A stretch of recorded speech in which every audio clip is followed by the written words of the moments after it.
I bought a house for my lonely father, but instead he signed it over to my horrible macho woman and her nasty daughters. My father lived alone for years after moving out of our old family house. That changed when he met Carla at a seniors' social event. She didn't like me from the start, and I didn't like her either. She was arrogant and bossed Dad around, and he obeyed her because he was in love again. Within months, he moved in with her and her 2 daughters. They lived in a house on the edge of town, and Dad became their servant. He cooked, cleaned, and ran errands for them.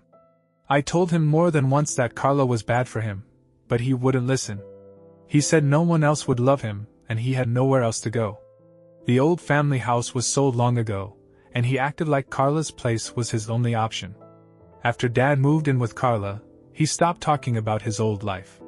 He was too busy waiting on her and her daughters. I'd call him, and he'd sound tired, but he'd brush it off. Carla didn't work, and neither did her daughters. Dad's pension covered their bills, and he didn't complain.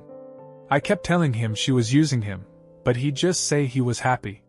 Then one day, Carla kicked him out. She told him she needed space, and he showed up at my apartment with a suitcase. He looked lost. I couldn't let him stay like that, so I decided to buy him a house. I'd saved up some money from my job, and I found a small place a few towns over. It wasn't fancy, but it was enough for him. I figured it'd give him a fresh start, away from Carla. He moved in, and for a while, he seemed grateful. I bought the house and put it in Dad's name. That was my first mistake. I signed the deed over to him because I wanted him to feel secure, like he had something of his own again. He'd been out of Carla's place for a couple months, and I thought he was done with her. Then she found out about the house. I don't know how, maybe Dad told her, maybe one of her daughters snooped. Either way, Carla called him up, acting sweet.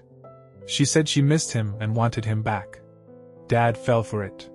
He packed up and moved back in with her, taking the house deed with him. I didn't know what was coming.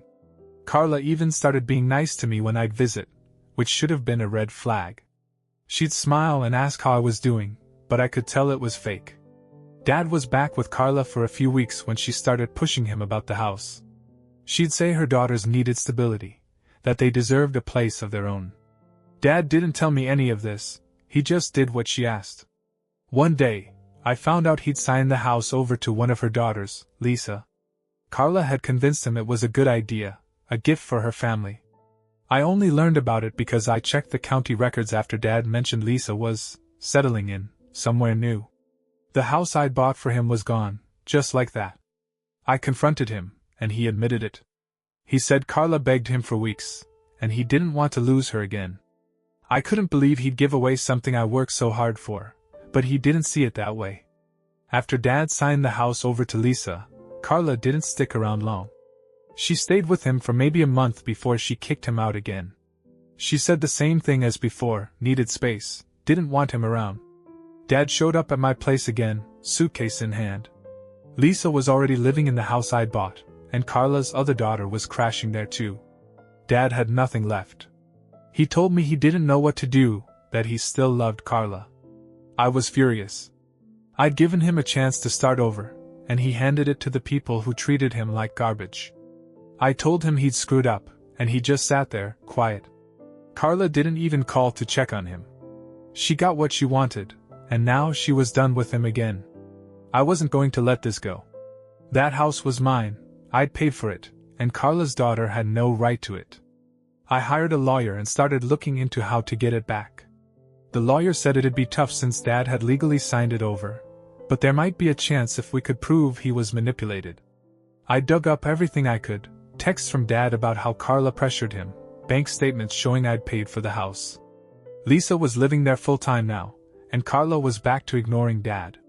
I filed a lawsuit against Lisa to reclaim the property.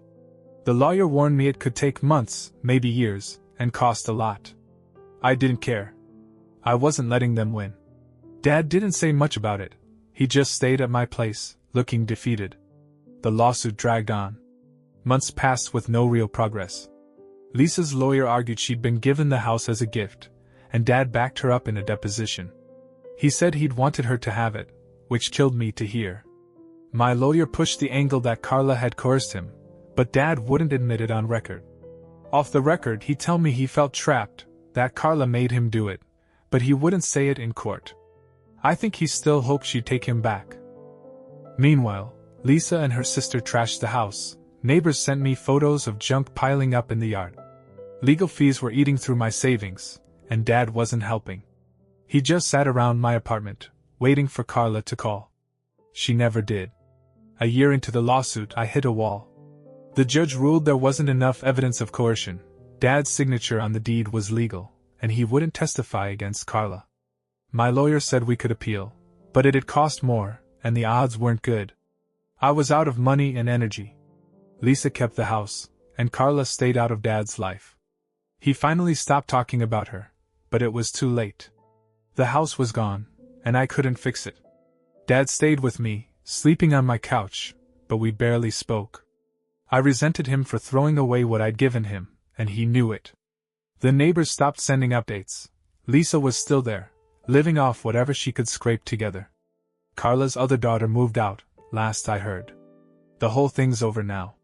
I lost the house, the lawsuit, and a chunk of my savings. Dad's still on my couch, quiet and old-looking. Carla's gone for good this time, and her daughters got what they wanted. I'm not suing anymore, there's no point. The lawyer fees are paid off, but I'm broke.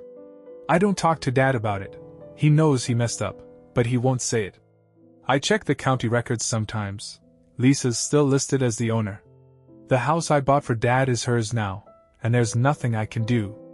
I'm just trying to move on, but it stings. He picked Carla over me, and I paid for it. That's the story. Sucks, but it's done.